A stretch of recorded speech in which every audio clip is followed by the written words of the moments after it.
Olá, graças e paz para todos. Hoje nós iremos refletir sobre o Evangelho, poder de Deus que transforma a vida e a cultura e nos conduz à verdadeira adoração.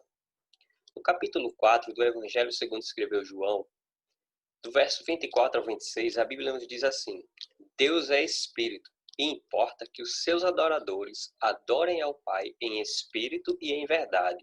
Eu sei, respondeu a mulher, que há de vir o Messias, chamado Cristo, e quando ele vier, nos anunciará todas as coisas.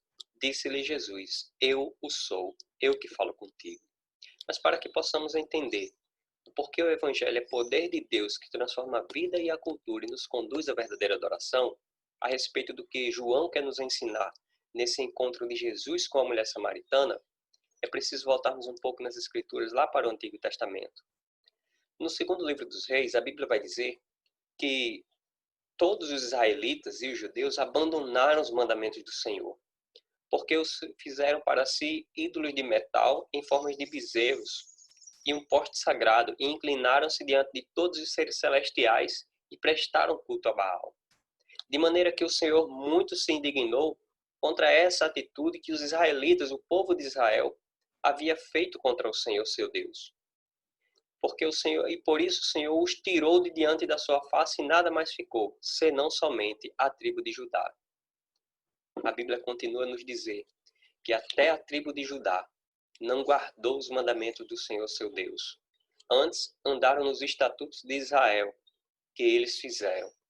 Por isso o Senhor rejeitou toda a descendência de Israel, e os oprimiu, e os deu nas mãos de seus despojadores, até que os tirou e o expulsou da sua presença. É nesse contexto que nós vamos ver o rei Roboão sendo proclamado rei, e por isso ele vai a Siquém, para que as tribos de Judá, as tribos do norte, o reconhecessem como rei de Israel. E a Bíblia vai dizer que ele envia Adorão à sua frente, para que Adorão anunciasse às tribos do norte, porque Adorão estava sobre aquelas tribos, dizendo que Roboão agora era o novo rei de Israel, porque outrora o Senhor já havia expulsado o povo da sua presença, por muito ter se indignado contra tudo que eles fizeram, e agora eles precisavam de um novo rei, alguém que o liderasse e o governasse. A Bíblia vai dizer que Adorão, ao chegar lá, ele foi apedrejado até a morte. Literalmente, o que a Bíblia vai dizer é que mataram ele de forma brutal por apedrejamento. E por causa disso, os israelitas não se dão bem com os judeus. O povo de Samaria não se davam bem com os judeus. Por causa desse episódio, há uma grande diferença religiosa, uma grande barreira cultural, uma grande barreira a respeito de quem era o verdadeiro motivo da adoração do povo. Porque o povo havia se corrompido com todos os ídolos, os quais eles herdaram na cultura que viviam lá do Egito. Porque o Senhor uma vez tirou o povo do Egito para cultuar ao Deus verdadeiro, porque no Egito havia muita idolatria, havia muita adoração a falsos deuses, a todas aquelas imagens de esculturas, a qual era abominável aos olhos do Senhor. E o povo havia passado 400 anos. E o Senhor deu a lei aos seus pais para que os seguissem e os guardassem, mas o povo não guardou a lei que o Senhor havia dado aos seus pais, quando os libertou da terra do Egito. Podemos ver também que não é de hoje que o Senhor quer nos tirar, quer tirar o seu povo do meio da idolatria. Quando Deus chamou Abraão e diz assim: Abraão, sai da tua terra e da tua parentela para uma terra que eu te mostrarei. Hoje se pensa muito sobre a terra que Deus ia mostrar, mas não se reflete de onde Deus tirou Abraão, que era uma terra de idolatria, de profanação, de culto a entidades e imagens de escultura, de todo tipo de perversidade que existia. E Deus ali muda a vida de Abraão para mostrar uma terra onde não deveria haver nada disso, onde não havia idolatria. O Senhor fez uma promessa a ele, que faria dele de uma grande nação. Mas voltando para o texto que nós lemos, no capítulo 17 do segundo livro dos Reis, a Bíblia vai nos dizer também que desprezaram todos os mandamentos do Senhor, seu Deus, fizeram para si imagem de fundição, 2 bezerros, fizeram poste ídolo e adoraram a todo o exército do céu e serviram a Baal. Verso 17. Também queimaram os seus filhos e as suas filhas como sacrifício Deram-se à prática de adivinhações e criam em agouros, e venderam-se para fazer o que era mal perante o Senhor, para o provocarem a ira, pelo que o Senhor muito se indignou contra Israel e o afastou de sua presença, e nada mais ficou senão a tribo de Judá. Também Judá não guardou os mandamentos do Senhor, seu Deus, antes andou nos costumes que Israel introduziu, pelo que o Senhor rejeitou toda a descendência de Israel e os afligiu e os entregou nas mãos dos seus despojadores, até que os expulsou da sua presença.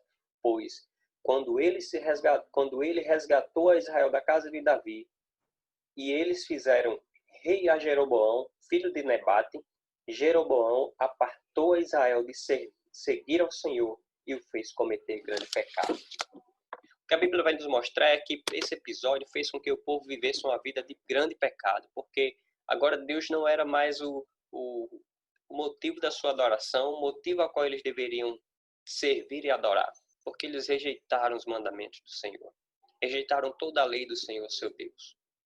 É nesse breve pano de fundo que existem algumas verdades acerca dos versos que nós lemos no capítulo 4 do Evangelho segundo escreveu João, que precisamos extrair algumas verdades para as nossas vidas. E, em primeiro lugar, é impossível ao homem natural adorar a Deus sem que esse se revele a ele. Note que no verso 24 do capítulo 4, segundo escreveu João, que nós lemos, a Bíblia vai dizer que o Senhor Jesus ele afirma de maneira descritiva para aquela mulher. Nos versos anteriores, verso 22, a Bíblia vai nos dizer assim: Jesus havia conversado com aquela mulher e diz assim: vós adorais o que não conheceis, nós adoramos o que conhecemos, porque a salvação vem dos judeus. E no verso 24, o Senhor Jesus vai dizer: olha, Deus é Espírito, e importa que os seus adoradores adorem ao Pai em espírito e em verdade. Ou seja, o que Jesus estava querendo mostrar para ela era de maneira pessoal a pessoa de Deus, a quem realmente deveria ser o motivo da sua adoração. Alguns pensadores vão dizer que a expressão das palavras usada por Jesus ao falar para aquela mulher que Deus é Espírito, e importa que os adoradores adorem em espírito e em verdade, é um tipo de energia da qual não é uma energia física, eólica, elétrica, da qual humanamente conhecemos. Mas se de fato é verdade que é um tipo de energia, o que Jesus descreveu para aquela mulher sobre Deus ser Espírito, eu quero pensar que não é uma energia natural, mas é uma energia transcendente, gloriosa e santa. De maneira que invadiu o coração daquela mulher. Ela, apesar de ter se justificado nos versos 25, tentado se justificar acerca de tudo quanto ela sabia na sua religiosidade que estava enraizada nas suas vidas, por aquilo que ela conservava, acerca da adoração do monte, lugar onde se deveria adorar, a respeito também da espera do Messias, o profeta que viria. Jesus, no verso 26, vai dizer: eu o sou, eu que falo contigo. Deus agora não é só um Deus presente em espírito, que procura adoradores em espírito e em verdade, mas o Deus que é espírito, que é criador, o verbo encarnado estava diante dela, para dizer para ela que ele era o motivo da sua adoração. Uma das confissões de fé reformada vai dizer que o homem foi criado para glorificar a Deus e adorá-lo para sempre. Quando olhamos para esse texto, podemos perceber que, de fato, essa confissão é verdadeira, assim como Jesus queria que ela fosse verdadeira com ele. E aí Jesus, nos versos 26, o segundo ponto que nós vamos caminhar para concluir essa reflexão, é que é impossível ser transformado por Jesus e não manifestar na sua vida pessoal essa graça maravilhosa. Quando Jesus, no verso 26, diz assim: eu o sou, eu que falo contigo. Nesse ponto chegaram os discípulos, né? Sempre que nós vemos os discípulos próximos a Jesus, sempre aquela pergunta, né? O que é que o Senhor está fazendo? O que é que está acontecendo? Mas aqui a Bíblia vai dizer que os discípulos, nesse ponto, chegaram aos seus discípulos e se admiraram de que estivesse falando com uma mulher. Todavia, nenhum lhe disse: que perguntas? Outrora, os discípulos, nós vamos ver que eles sempre perguntam, tem algo a perguntar a Pedro, sempre alguém tem algo a perguntar para Jesus a respeito do que está acontecendo, mas aqui a Bíblia vai dizer que eles não tinham o que perguntar, eles só observaram em silêncio. E aí no verso seguinte vai dizer que quando a mulher deixou o seu cântaro, foi à cidade e disse àqueles homens. Ela manifestou de maneira maravilhosa, graciosa, na vida pessoal dela, o Evangelho de Cristo, manifestou essa transformação que Jesus havia feito em sua vida. E é por isso que o Evangelho é poder de Deus, que transforma a vida e a cultura e nos conduz à verdadeira adoração. A diferença e a barreira que existia entre os judeus e israelitas, entre judeus e samaritanos, Jesus agora quebra essa barreira da diferença que existia entre eles. Jesus mostra-lhe a verdadeira adoração, o motivo pela qual Deus criou a sua vida, criou o homem, para que o adorem em espírito e em verdade, em conhecimento, não enraizado nas tradições religiosas da adoração aos falsos ídolos, como viviam os samaritanos, como vivia aquele povo. Mas Jesus agora, depois de ter quebrado essas barreiras, Jesus mostra de maneira graciosa o motivo pela qual ela deveria estar adorando ao único Deus verdadeiro. E aí, para concluirmos, se é impossível ao homem natural adorar a Deus sem conhecê-lo, assim como Jesus se revelou àquela mulher samaritana e transformou a sua vida, a palavra de Deus é a nossa fonte inesgotável de vida e que nós devemos adorar em espírito e em verdade. A palavra de Deus é a nossa fonte inesgotável de vida e que nos leva, nos conduz a adorar a Deus em espírito e em verdade. Portanto, é impossível, meus irmãos, ser transformado por Cristo e não manifestar na nossa vida pessoal essa graça tão maravilhosa. Uma vez transformado por Cristo, nossas vidas devem ser um testemunho vivo da graça de Deus, um testemunho real da graça de Cristo, a qual as nossas vidas, ela não só apenas manifestam essa graça, mas ela transborda essa graça para outros, como foi na vida dessa mulher. A diferença, o receio que ela tinha, pela humilhação possivelmente que ela viveu, agora, transformada por Cristo, ela vai dizer a todos os homens, não de maneira orgulhosa, soberba, não, mas ela vai dizer também de maneira graciosa, porque a manifestação da graça de Deus é poder de Deus para que transforma a vida e a cultura e nos conduz à verdadeira adoração. É tanto que ela foi lá e disse, olha, vem cá e vem ver.